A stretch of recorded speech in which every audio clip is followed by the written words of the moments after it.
पठानकोट में आतंकी हमले के बाद शक के घेरे में आए एसपी सलविंदर सिंह के परिजन सत्ते में हैं। जहां एक तरफ सलविंदर सिंह से भारतीय एजेंसियां पूछताछ कर रही हैं, वहीं दूसरी तरफ परिजन भगवान के सामने अरदास कर रहे हैं।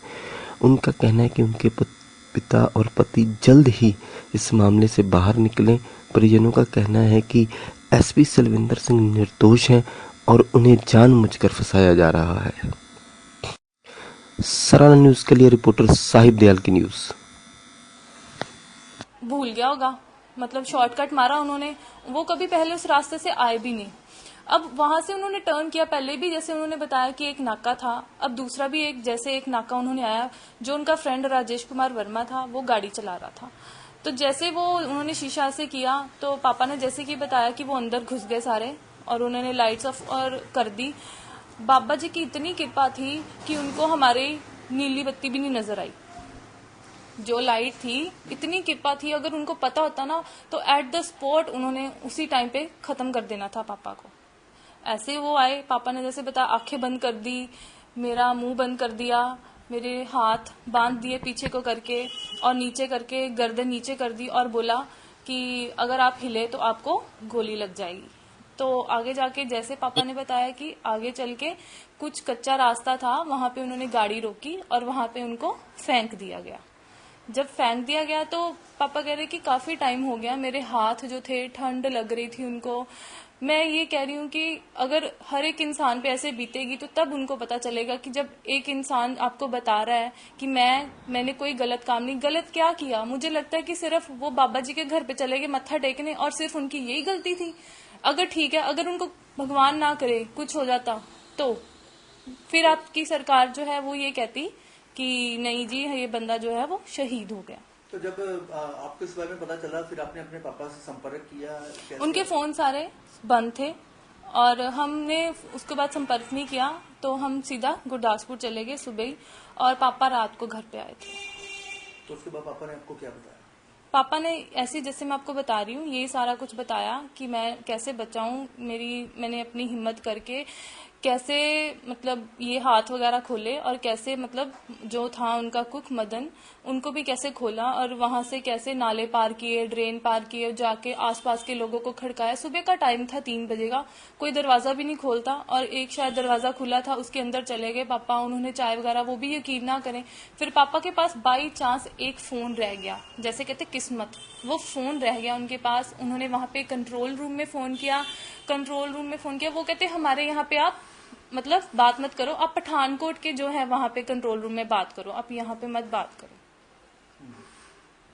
तो अभी आप जो पापा का डिपार्टमेंट जहाँ पे उन्होंने इतनी देर हो गई नौकरी की है, अभी वो भी उनकी बातों पर विश्वास नहीं कर रहे, आप उनके बारे में क्या कहेंगे? इस बारे में क्योंकि डिपार्टमेंट का मुझे कुछ ज्यादा नॉलेज है नहीं इस बारे में कि उनका डिपार्टमेंट क्यों ऐसे मतलब उनके बारे में ऐसे बोल रहे हैं, ना मुझे इस बारे में कोई नॉलेज नहीं है कि वो क्यों ऐसे बात करे, क्योंकि घर पे आके कभी पापा ने ऐसा कुछ नहीं बताया कि मेरी किसी से ऐसा कुछ है। अभी आप क्या कहना चाहेंगे पापा के बारे में कि वो पूरी तरह से निर्दोष हैं? पापा बिल्कुल निर्दोष हैं, बस उनकी जान बच गई। मुझे और कुछ भी नहीं दुनिया में चाहिए, कुछ ये चीजें नहीं चाहिए। मेरे पापा की जान बच गई, मुझे और कुछ भी इस दुनिया में नहीं चाहिए। कि मैं सोचती हूँ कि हर एक दुनिया की लड़की अपने पेरेंट्स से बहुत प्यार करती होगी और वो भी उसको भी यही मतलब समझते होंगे कि उनके पेरेंट्स जो हैं उनके लिए सब कुछ होते हैं। तो मैं ये सोच रही हूँ कि अगर उनको गोली लग जाती या उनको मार दिया जाता तो फिर क्या होता उसके बाद। फिर मतलब आज वो ठीक है, जिंदा बच गए, भगवान की बहुत कृपा थी क्योंकि वो बहुत मानते। आप देखिए तो हमारे घर पे भी वो ख्वाजा पीर जी का वो है, यहाँ पे स्थान रखा हुआ है। अगर आप वहां पे पापा के भी जाएंगे, वहां पे भी उनके एक रूम बनाया गया अलग से। हम हर मतलब अजमेर जाते हैं, वो बहुत मानते हैं इस चीज को। तो आप इस चीज को क्यों नहीं समझ पा रहे हो कि भगवान में भी ताकत होती है बचाने की। किरणबीर जी, आपके हस्बैंड ने कहाँ आज तक ड्यूटी की है और क्या उनका रिकॉर्ड रहा है? आज तक उन्होंने की है, मुकेरिया की है, होशियारपुर की है, अमृतसर में की है, उधर क्या बात उसका नाम उसका यहाँ गुरदासपुर में भी कर रहे हैं। बहुत अच्छे हैं, ऐसी कोई बात नहीं है कि उनमें कोई फॉल्ट है या कोई बात है। मेरे हस्बैंड बहुत अच्छे हैं। उनसे उनसे कोई जो भी हुआ है वो बहुत गलत कर रहे हैं, जो कर रहे हैं वो। कौन से बैच के थे आपके हस्बैंड? मेरे हस्बैंड बहुत अच्छे थे।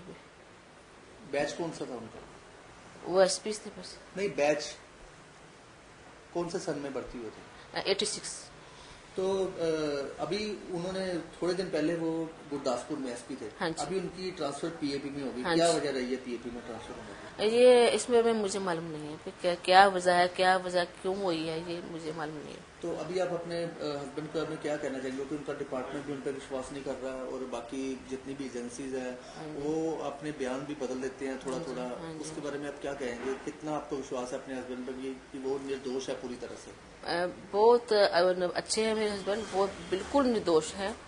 वो जैसे हम गए थे बाबा जी के गए थे, वो तो बिल्कुल निर्दोष है। जहाँ तो हो ना, वो किसी और मतलब के स्थान पर गए हैं, तो हम भी कहीं भी वो गलत है। अभी तक कोई उनको गलत काम कभी किया ही नहीं है, ना ही वो कर सकते हैं ऐसा काम।